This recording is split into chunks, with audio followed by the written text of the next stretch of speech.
today, right now. Can you clearly hear that distinct sound, perhaps a little bit more clearly? Another common name for the feeling of fear is boot.com. With Rosso. Breathe deeply. Hold your fear and all your anxieties until this upcoming Halloween night. I am reading exactly as it is written. Writing. Assalamu alaikum Rasul Bhai and dear listeners. I hope you are all well, healthy and safe. Sending you all a terrifying Halloween greeting. I am Mustafa Alam Roman, currently serving as a moderator at voot.com. Today the story I am going to share with you is a one-drawer combo story, so I won't reveal any special details about the incident just yet.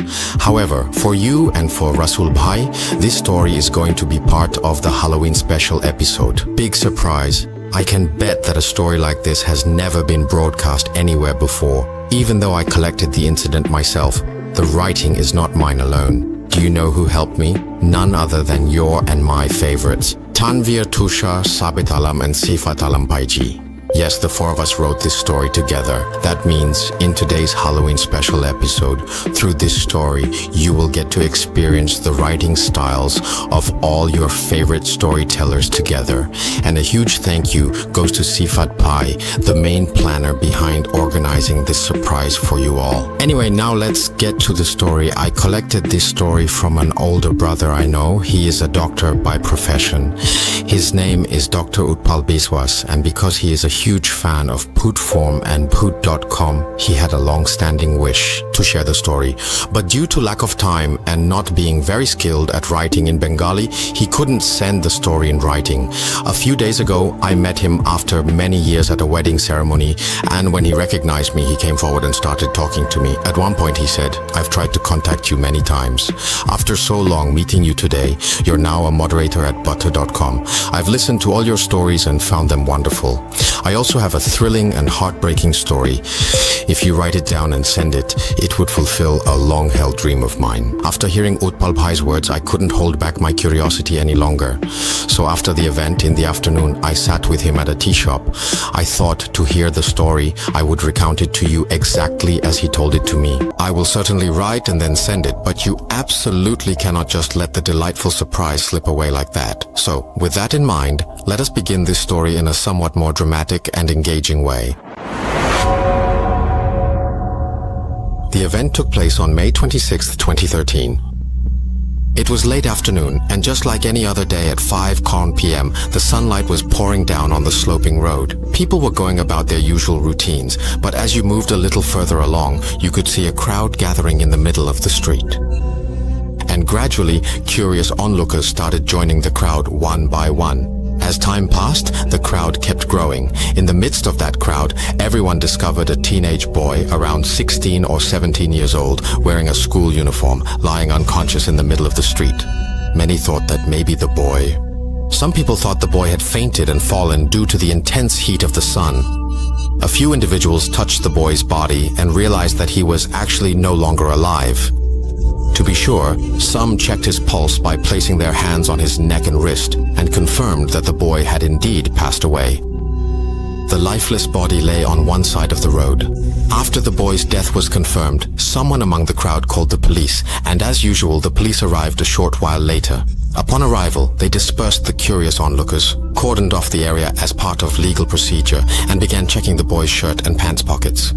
They did this in hopes of finding any identification or address for the boy. But after thoroughly searching, all they found in the boy's bag was an address from a district in North Bengal. Nothing else. Afterwards, the police sent the body for autopsy, that is, for post-mortem, to a renowned medical college in Bangladesh. Within a short time, as usual, the body arrived at the medical college. A doctor there examined the body one last time and then sent it to the morgue on a stretcher. Shortly after, the mortician arrived. The mortician was a middle-aged man with salt and pepper hair and a stubbled face. At that moment, he was completely under the influence. Morticians are usually like this. Before performing an autopsy, they have to take a lot of intoxicants. The mortician got ready for the post-mortem, but the attending doctor was still absent. A staff member from the medical college came and informed him that the doctor would be a little late. Since the mortician was very experienced, he thought he would start the autopsy without waiting for the doctor, thinking that if he separated the organs from the corpse and set them aside, the doctor would be able to quickly examine them and finish the work. He began to cut the body. While cutting, when he reached the middle of the throat and cut a certain part, the Dom found a stone there. Because the stone was covered in blood, its color wasn't clear, so he took the stone and washed it in the bucket of water nearby. He saw that it was a blue stone. The stone looked quite valuable, so unable to resist his greed, he slipped the stone into his pants pocket. And he starts thinking that by selling this stone, he can buy drugs. After that, he'll finish cutting up the body. Just then, the duty doctor arrives at the morgue.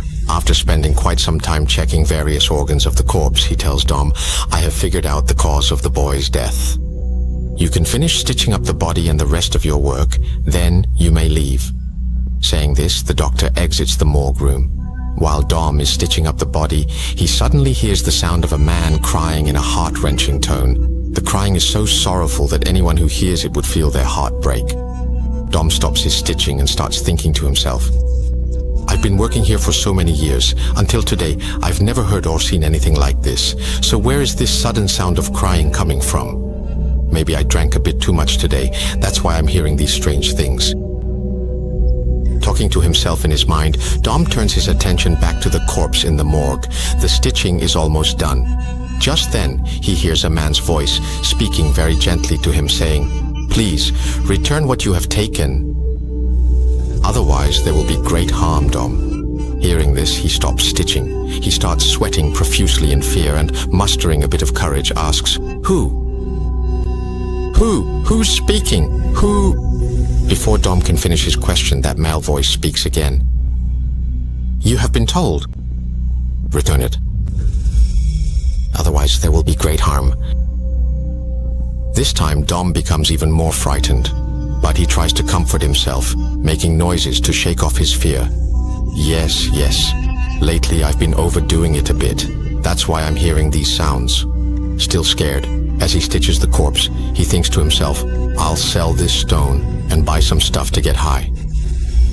I'll definitely take this with me, I will." After that, he focuses on stitching the corpse again. As soon as he starts sewing, he starts to feel as if inside the morgue there is someone else present besides him, right by his ear. The sound of crying seems to become even clearer, and then, every so often, the sound moves from his left ear to his right, and then from his right ear back to his left. Suddenly the crying stops, and the room becomes completely pin-drop silent. Suddenly, breaking that silence, Dom hears again. From the four corners of the room, voices are saying together, "Give it back. Please, give it back. Don't take it away from here. Give it back." Hearing all this, Dom becomes restless and keeps telling himself, "It's all a mistake. It's all a mistake. I'm hearing it wrong. I'm hearing it wrong." Talking to himself like this, Dom finishes the autopsy and, out of fear, quickly covers the body. Then he hurriedly puts it back in the morgue. After leaving the morgue, the police arrive a short while later. They come to check if the autopsy is finished. Seeing that the autopsy is complete, all the paperwork at the medical facility is wrapped up, and the body is handed over to the ambulance to be sent to an address found in the boy's bag. For the first time in his life, the ambulance driver let go of the microbus steering wheel and placed his hands on the ambulance's steering wheel. On his very first job, he would have to transport this body. After settling all the hospital formalities, the ambulance driver and his assistant set off with the body at exactly 10 o'clock for a journey of about an hour and a half. The first destination was the police station in the boys' area. Leaving the hospital, the journey of about an hour and a half stretched ahead, with vast open fields and farmlands as far as the eye could see, and rows of tall trees lining both sides of the paved road. At night, the ambulance's headlights cast a magical atmosphere across the road.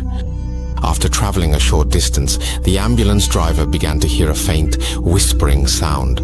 It was hard to tell exactly what it was, who was speaking, or what was being said as it was whispered.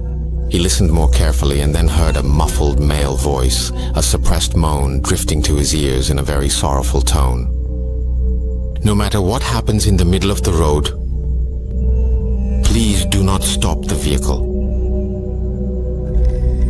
The ambulance driver heard this whispering sound several times. Unable to find the source of the sound, he asked the assistant sitting beside him, "Are you hearing any whispering noises?" The assistant looked at him in surprise and replied, "Where? No, right?" The ambulance driver said, "I think I am hearing it." Someone is whispering, "Whatever you do, don't stop the car in the middle of the road." There's a desperate, pitiful cry like this. Hearing this, the assistant said, "Brother, on a deserted road at this hour of the night, there's nothing but the sound of the wind. You're new to driving ambulances, so maybe your mind is playing tricks on you and you're hearing these sounds." "I didn't hear anything at all. It's probably just your imagination. Just drive without worry. There's no problem. It's only a short distance left." Hearing the assistant's words, the ambulance driver also assumed it was just his imagination and started driving normally again. After driving for a while like this, the driver noticed that on both sides of the dark road, two people were standing with their hands raised, asking for help. As soon as he looked in that direction, the space between the driver and the patient at the back of the ambulance, which has a window-like opening, was tapped on, and again, in that same male voice, now sounding tearful, someone pleaded not to stop the vehicle. This time, the request seemed a bit clearer to him, but he noticed that the helper sitting next to him was behaving completely normally. He noticed that the helper wasn't paying any attention to the two people on the road either, so without stopping the vehicle, he drove past the two people and continued ahead. After driving a short distance, the driver noticed that the same two people were once again standing by the roadside, raising their hands and asking for help just as before. But this time, both the driver and the helper saw it together. At that very moment, the driver once again heard that sorrowful tune, and a male voice kept saying, "I am begging you with folded hands. Please, do not stop the vehicle." This time too, the driver thought it was just his imagination and told the helper that he wanted to stop the vehicle. The helper said, "Brother, don't stop the vehicle. On deserted roads at night, many robberies happen like this." But seeing that it was a woman, the driver went over to her and stopped the vehicle. The driver and the helper noticed. The two people standing on the road were a middle-aged man and a woman. The man came forward and explained that they were husband and wife, and that his wife's mother had just passed away a short while ago. That is why they were standing by the roadside looking for a vehicle to take them to their destination. The driver and the helper now noticed the woman and saw that she was wearing a beautiful deep blue sari. Both the driver and the helper were quite surprised by this. They thought it was odd that the woman's mother had just passed away, yet she had come dressed so beautifully in a deep blue sari. Then the man said, "Brother, we have an urgent matter to attend to right now. I can't go with her, so please take her."